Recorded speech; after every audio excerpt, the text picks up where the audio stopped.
Hello दोस्तों, स्वागत है सभी का हमारे यूट्यूब चैनल में। आज के मिनट में गणित कक्षा 10 पाठ 9 त्रिकोणमिति के कुछ अनुप्रयोग वाले एक प्रश्न को बहुत ही आसान तरीके से सिद्ध करना सीखेंगे। बशर्ते आपसे भी वीडियो के अंत तक बने रहें। और दोस्तों आज के इस वीडियो में दोस्तों हमने जिस प्रश्न को लिया है ये दोस्तों प्रीवियस ईयर क्वेश्चन है। प्रीवियस ईयर क्वेश्चन का मतलब ये है दोस्तों, यह प्रश्न दोस्तों यूपी बोर्ड एग्जाम 2024 और दोस्तों 2023 में कुल 6 अंकों में दोस्तों पूछा गया है। और दोस्तों इस बार के भी बोर्ड एग्जाम में 100% दोस्तों इसी तरह के प्रश्नों के दोस्तों पूछे जाने के चांसेस होते हैं। ठीक है, तो चलिए दोस्तों अब हम स्टार्ट करते हैं। जैसे कि हमारा क्वेश्चन दिया गया है, एक मंदिर की ऊंचाई 15 मीटर है। मान लीजिए दोस्तों ये आपका मंदिर हो गया। ठीक है, ये मंदिर हो गया। और दोस्तों यहाँ पे प्रश्न बोला है मंदिर के शीर्ष से सड़क के दूसरी ओर। दोस्तों ये आपका मंदिर है और दोस्तों सड़क के दूसरी ओर मतलब यहाँ पे इस साइड में ठीक है, मतलब ये जो मंदिर है, मंदिर से सड़क के दूसरी ओर, ये दोस्तों बीच में सड़क हो गई। ये दोस्तों दूसरी ओर एक दोस्तों भवन बना, ये आपका भवन है। क्योंकि दोस्तों मंदिर दोस्तों क्या होता है, भवन से छोटा होता है। मतलब दोस्तों बिल्डिंग से मंदिर छोटी होगी, क्योंकि दोस्तों मंदिर की हाइट आप दोस्तों देखते ही होंगे कि छोटी होती है। ठीक है, भवन का मतलब है बिल्डिंग। ठीक है, अब दोस्तों यहाँ पे देखिए बोला है बिल्डिंग सड़क के दूसरी ओर बने भवन के शीर्ष का उन्नयन कोण 30 है। अब दोस्तों यहाँ देखिए बोला गया है कि जो ये मंदिर के शीर्ष से भवन के शीर्ष से बना उन्नयन कोण का मतलब यहाँ पे जो कोण बन रहा है उसको हम लोग जब हम नीचे से ऊपर की तरफ देखते हैं तो फिर जो हमारी आंखों द्वारा जो कोण बनता है उसी को हम लोग उन्नयन कोण कहते हैं। उन्नयन कोण का मान 30 है, वो हमने लिख दिया।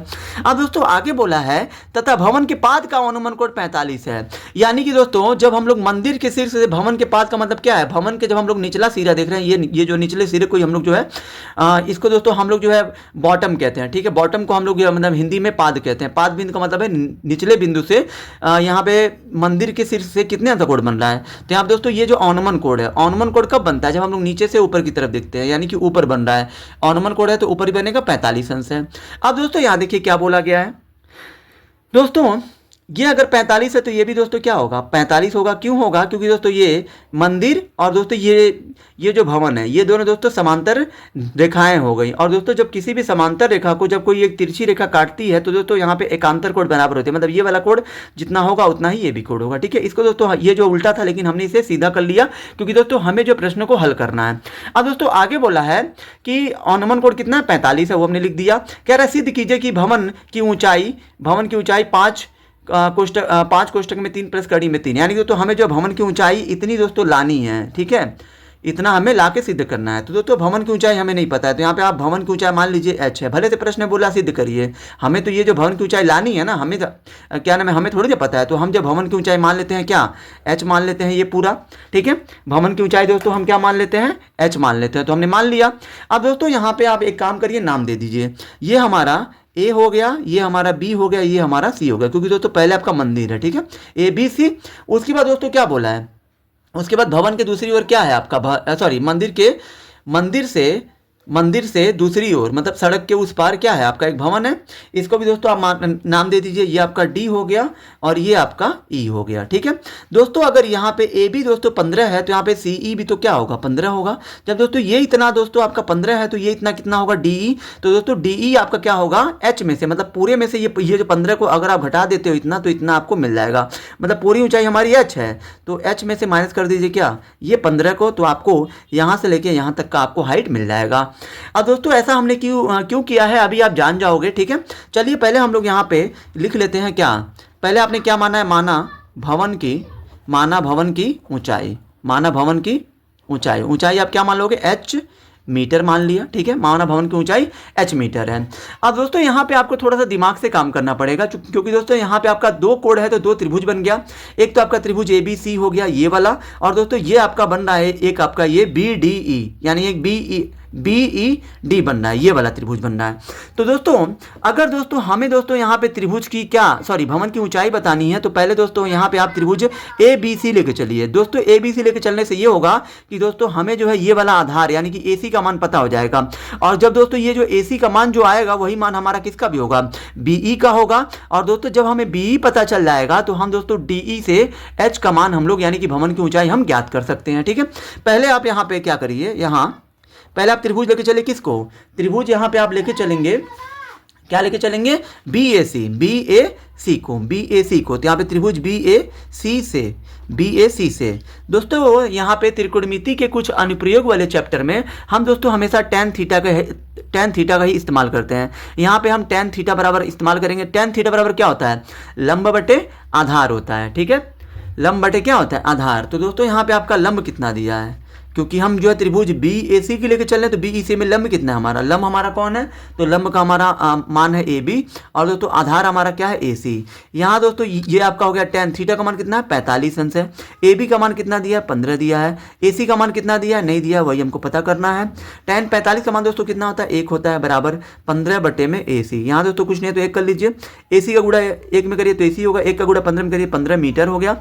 यानी कि यहाँ पे आपका AC का मान कितना आ गया, ये आपका आ गया, ये भी आपका आ गया 15 मीटर, मतलब ये आपका आ गया 15 मीटर। तो ये भी आपका क्या होगा, ये भी आपका 15 मीटर हो जाएगा, ठीक है। अब दोस्तों यहाँ पे आप क्या करोगे, जब दोस्तों हमें यहाँ पे ये हमें BE का मान मिल गया, तो अब हम क्या करेंगे, त्रिभुज लेके चलेंगे, पता है किसको, अब हम त्रिभुज यहाँ पे ठीक है, DBE को लेके चलेंगे, ठीक है, DBE को लेके चलेंगे। तो यहाँ से हमें H का मान मिल जाएगा। तो दोस्तों वही हमें जो है H का मान दिखाना है कि क्या H जो हमने भवन की ऊंचाई मानी है H, क्या H का मान भवन की ऊंचाई इतनी आ रही कि नहीं आ रही है। अगर तो भवन की ऊंचाई H का मान इतना आ गया तो हमारा सिद्ध हो गया कि हाँ भवन की ऊंचाई इतनी ही है। अब दोस्तों हम क्या करेंगे, अब यहाँ पे आपको सिंपल तरीका करना है। सिंपल तरीका क्या करना है कि यहाँ पे अब आपको लिखना है अब यहाँ पे अब त्रिभुज आपको लेके चलना है किसको, त्रिभुज DBE से। यहाँ पे भी आपको tan थीटा का ही इस्तेमाल करना है। तो दोस्तों यहाँ पे आपका DBE में थीटा का मान कितना दिया, 30 अंश। तो यहाँ पे आप 30 अंश रखिए। tan थीटा बराबर क्या होता है, लंब बटे आधार। लंब हमारा क्या है यहाँ पे, लंब H-15 है, तो यहाँ पे H-15 लिखिए। आधार दोस्तों हमारा कितना आया है, BE का मान 15 है, तो 15 लिखिए। tan 30 अंश का मान दोस्तों आप सभी जानते होंगे कि 1 बटा में कड़ी में 3 होता है, बराबर में ये H-15 है तो ऐसे रहने दीजिए, बटे में 15 है तो 15 है। यहाँ दोस्तों आप क्या करिए, कड़ी में 3 का गुणा H में करिए, तो ये आपका कितना आ जाएगा, ये आपका, या तो दोस्तों इसको आप ऐसे भी कर सकते हो यहाँ पे कि हम दोस्तों यहाँ पे करते ये हैं कि यहाँ पे आप H का गुणा, चलिए हम कर लेते हैं, कड़ी में 3H आ जाएगा, माइनस इसका गुणा करिए इसमें, तो ये आपका कड़ी में 15 कड़ी में 3 हो जाएगा, बराबर में 15 गुणा 1 में 15 हो जाएगा। यहाँ दोस्तों H है ना, तो H को इधर ही छोड़िए, ये आपका 15 है, ये भी आपका एक संख्या, इसके साथ भी कोई चर नहीं है, इसके साथ भी कोई चर नहीं, तो 15 के बाद इसको आप भेज दीजिए, माना जाएगा उधर क्या हो जाएगा, प्लस 15 कड़ी में 3 हो जाएगा।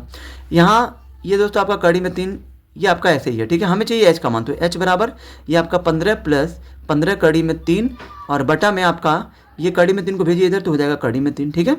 अब दोस्तों यहाँ पे आप क्या करेंगे, यहाँ पे आप करेंगे ये, हम दोस्तों करेंगे ये कि दोस्तों कभी भी आपका दोस्तों किसी भी भिन्न का हर कड़ी में नहीं होना चाहिए। तो दोस्तों कड़ी हटाने के लिए क्या करेंगे, गुणा करेंगे हम लोग इसमें किससे, इसी से। जब हमको हर से कड़ी हटानी होती है तो उसका हम लोग परमेकरण करते हैं। परमेकरण में क्या होता है कि हर को ही उठा के ऊपर नीचे गुणा करना होता है। कड़ी में 3 का गुणा 15 में करिए, तो ये आपका कड़ी 15 कड़ी में 3 हो जाएगा, प्लस है तो प्लस, कड़ी में 3 का गुणा 15 कड़ी में 3 करिए, तो ये आपका 15 कड़ी में 3 त्रिका हो जाएगा 9, और बटे में कड़ी में 3 का कड़ी में 3 को कड़ी में 9।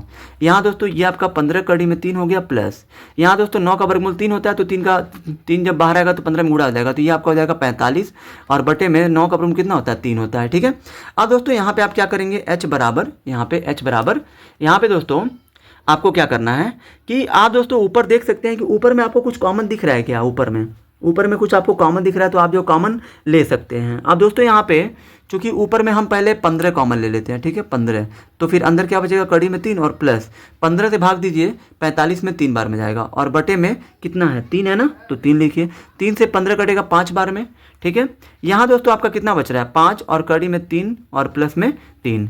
यहाँ दोस्तों इसको आप सही क्रम में लिख दीजिए, 5 है पूर्णांक, मतलब ये जिस पे कड़ी नहीं है उसको जो पहले लिखिए, और जिस पे कड़ी है उसको आप बाद में लिख सकते हैं, क्योंकि दोस्तों प्लस में आप जो आगे पीछे लिख सकते हैं।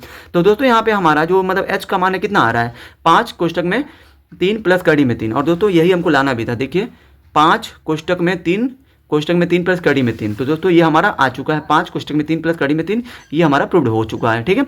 आई होप कि दोस्तों आप सभी को ये वीडियो बहुत ही ज़्यादा पसंद आई होगी। अगर आप हमारे चैनल पर नए हैं तो हमारे चैनल को लाइक, सब्सक्राइब और शेयर जरूर करें, जिससे आने वाली वीडियो की नोटिफिकेशन आपको मिलती रहे।